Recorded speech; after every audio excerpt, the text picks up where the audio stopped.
High, good morning. সবাই কেমন আছো? আশা করি সবাই খুব ভালো আছো। সকাল সকাল কোথায় চলে এসেছি দেখতেই পাচ্ছ, পদ্ম বাগানে। তো এই বাগানটা কার, তোমাদের মনে সবার আসতে পারে কোশ্চেনটা। তো এটা হচ্ছে সৌরভ দাদার পদ্ম গাছ, ছাদ বাগানেই উনি করেছেন এটা। ওনার ছাদ বাগানটা দেখো কতটা বড়। আমি ভিডিওটা অন করলাম একটা জিনিস তোমাদের সঙ্গে শেয়ার করব বলে।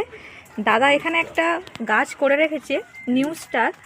এই পদ্ম ফুলটার কুড়ির সংখ্যাটা শুধু তোমরা দেখো।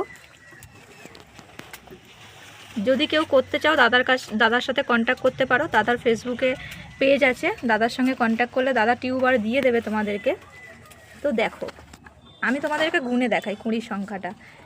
1 2 3 4, মানে গুনে আমি শেষ করতে পারবো না, প্রায় 20-25টার কাছে চলে যাবে। তোমরা নিজেরাই দেখে নাও। তো ভিডিওটা এই পর্যন্তই, টাটা।